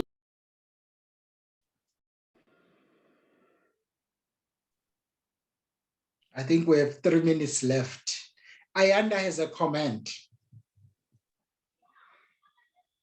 You are muted, leadership. Oh, sorry. Yes, Ayanda, please go ahead.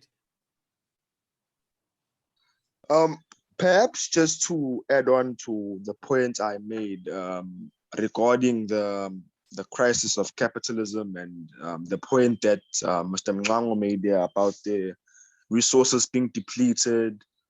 I also wanted to talk about how I feel, just to expand on the crisis of capitalism and how I feel like going into the future, the problem of unemployment is only going to get worse because of artificial intelligence, obviously, and human beings being replaced by robots, being replaced by machines, and how perhaps we need to start thinking of a solution. I feel like Marx's vision, if I can put it that way, I feel like in a way Marx also prophesied the crisis of capitalism that we have now reached. I feel like he also prophesied it, and perhaps as modern day thinkers, if I can put it that way, we perhaps need to start thinking of ways in which we can perhaps counteract this crisis that we are facing, or find solutions to the crisis.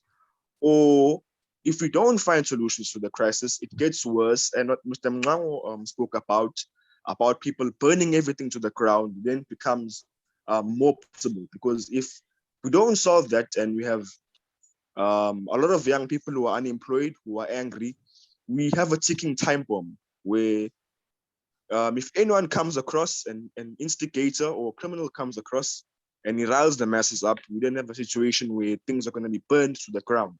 So I think we urgently need to find a solution to what I believe is the capitalism crisis, where we start finding solutions to counteract it, or in the future, we will be seeing something which I believe will be worse than the July riots. Thank you, my leader. Any comment, leadership? Thank you, Ayanda. And I think that's a sober reflection. And I think the first thing that we need to recognize as Africans is that we need to make a decision here that we are no longer going to survive these systems, because I think whether we're talking about our governments or ourselves, or what we have been doing is to survive the systems. We know these systems are not serving our people well. They are not, they creating economic injustice. But we are prepared to make peace with them. because we are fine, you know, because we can eat. And I think the resolve that will ever result in a change is in leaders who are saying, and as I was saying earlier, I am prepared to invest myself in exploring social change. I'm prepared to put in my Saturday afternoon in finding out how we do this. So, and all I'm saying is, and I think social anthropology teaches us this, that any change that we will ever see in society is because we've got people who are committed enough to do what it takes to conceptualize and implement such social change.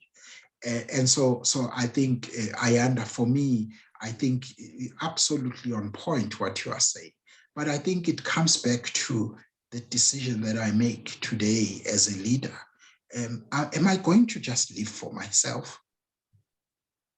Or am I going to invest myself in exploring how we deal with poverty and injustice and so forth? And so, you know, there's this concept of voluntarism, which we were colonized into. The concept of voluntarism, the problem is it's more alleviatory. So in other words, it's when we volunteer, it's more about alleviating things. It's not about transforming systems. And so I think if us as Africans, we don't up our game in terms of getting into these platforms, and I've challenged leaders on this platform before, that if we don't take up the step, at least we are here, right?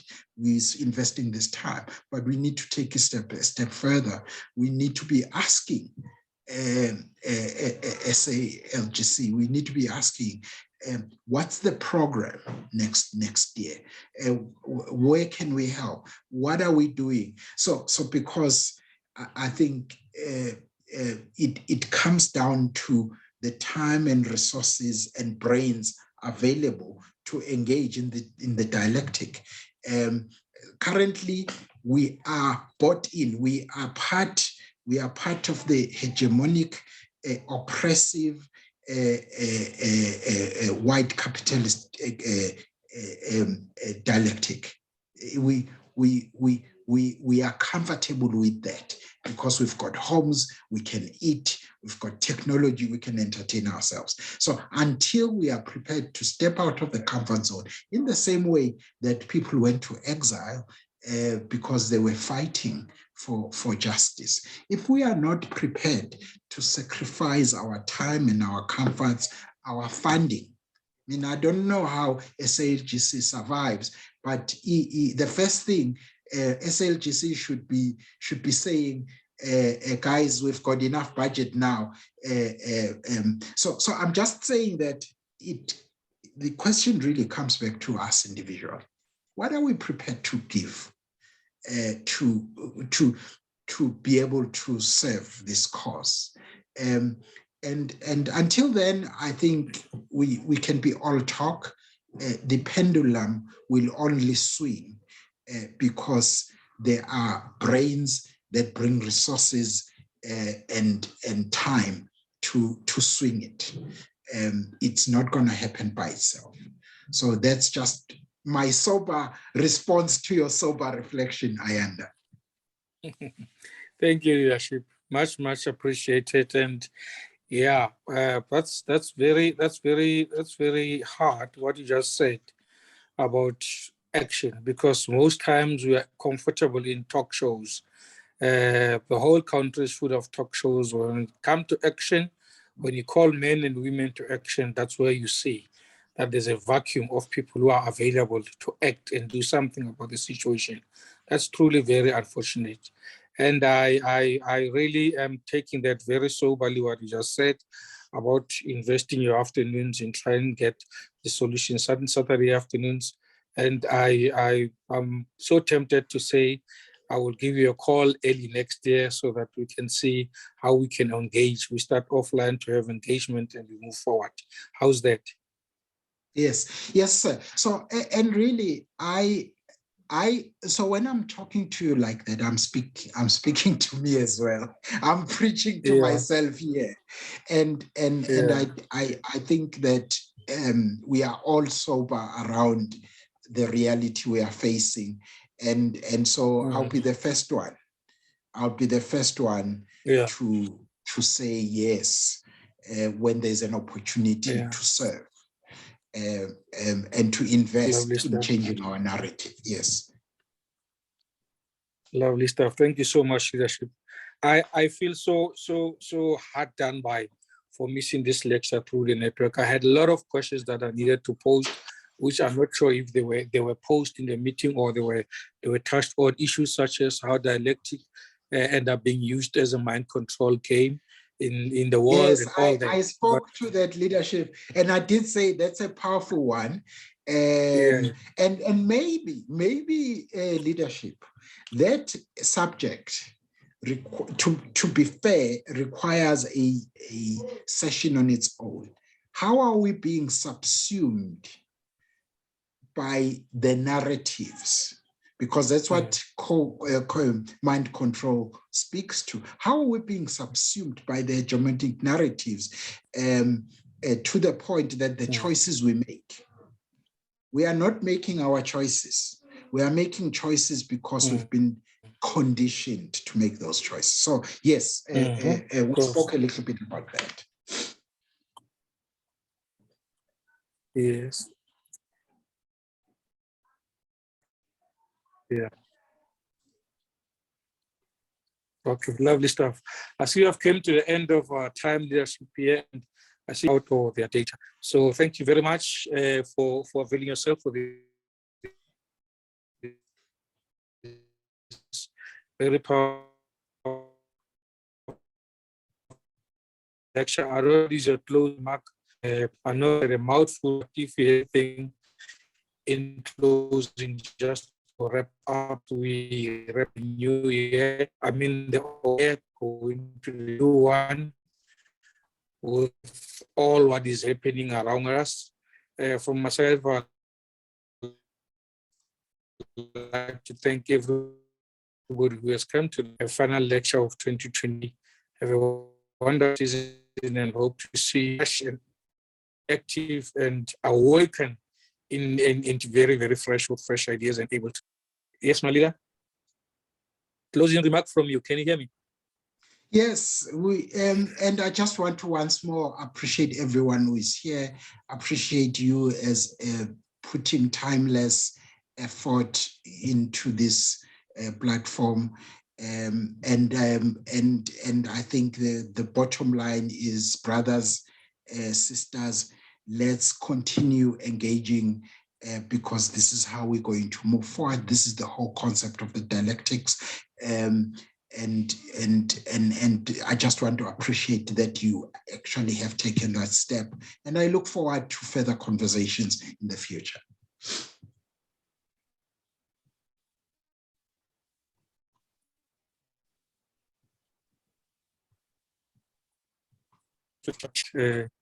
I see there's a comment here at the bottom as we close to read that. Let's see. Thank you everyone for deep lecture leadership. Okay, it was just leadership Israel who says thank you for a very deep lecture leadership. We should really be conscious of our surroundings, and not only that we are told to be important. Mind control things is a way too deep. We need to. I think I will also have to go to.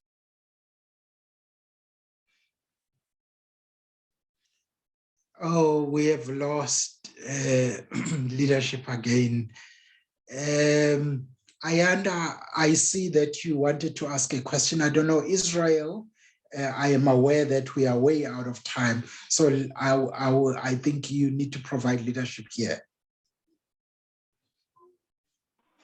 Yeah, I do realize that we are way ahead of time, and I think if I had my chair's remarks were to really close the session, but perhaps we can just give Mr. Ayanda to be the last one, and then we really after that wrap the session up, because we are now 11 minutes after our usual closing time. Okay. Yes, Ayanda.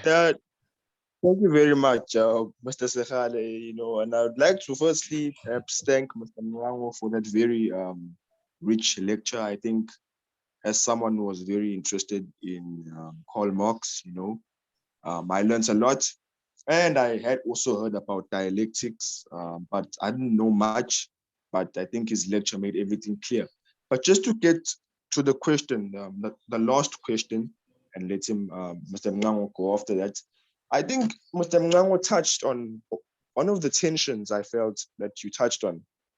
I think it was the second to last slide. It was very interesting. The one about traditional ideas and emerging ideas, and how in African societies, we have these, what I'll choose to call traditional ideas that we have. And now, obviously, in the modern world, we have these new ideas or these emerging ideas that come in the form of the LGBTQI community, for example. Other examples include feminism, these are all the emerging ideas that are now coming and are coming more, they are now posing a challenge to the traditional views that we have as Africans, which I believe are patriarchal to a certain extent, and also very hostile towards the LGBTQI community. So perhaps my question would be, how do we move forward? What could be the synthesis? Because the tension is already there. But perhaps my question is, how are we moving forward? How are we coming to the table and having that conversation that I think we need to have around that space of traditionalism and these emerging ideas? Thank you. Thank you, Ayanda. It's a big question, which I do appreciate. And I'm thinking here, my leader, Israel, we can make a note, because I do think that this is a topic that may also be a value to discuss on its own. I think, Ayanda, the short answer that I can give you is that I think the challenge that I see in the way that we engage with emerging issues is often we are in service of traditions instead of us finding traditions that will serve us. And so part of, I think, our trauma of colonialism and apartheid, and then slavery, part of the trauma that confronts us is that there are certain things that, because we've been stripped so long of our own identity, we find things that we want to hang on to, that sometimes that we call traditions, but that may or may not serve us. And what we need to be prepared to do to answer that question specifically, we need to be prepared as leaders in society to answer what serves us right now that we should be focusing on and build as our traditions. Traditions are good as long as they serve us. But once we are the one that are serving the traditions, we become enslaved to them. And so the only way to break free from traditions, being enslaved into traditions, is to ask that simple question: what serves us? And how do we get to that? What is good for us as a society? What is good for us as a community?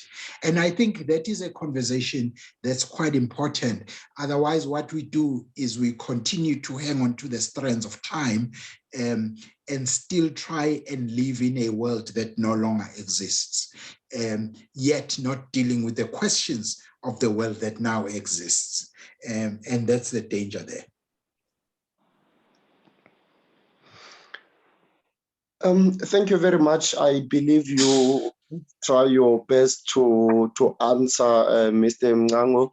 And let me take this opportunity and really thank each and every one of us who was able to join in, and yet our deep apologies for having extended, unfortunately, the time that we're supposed to stay in this meeting. So it is really not in vain, because I personally have gained so much, and it was a mind-blowing and really awakening subject. So thank you very much to each and every one of us, and to yourself, Mr. Mngango. Thanks again for making this time to discuss this very important important topic with us, because really it's not in every platform that you can find people with sober minds discussing such issues of national importance. So thank you very much. I think our lecture for today will end here, but let me wish each and every one of us a very safe festive, and with our first lecture next year, let's all come gather and do the same thing we did for the year 2021. That will be all from myself. I thank you. Thank you, sir. Thank you, everyone. Have a good evening.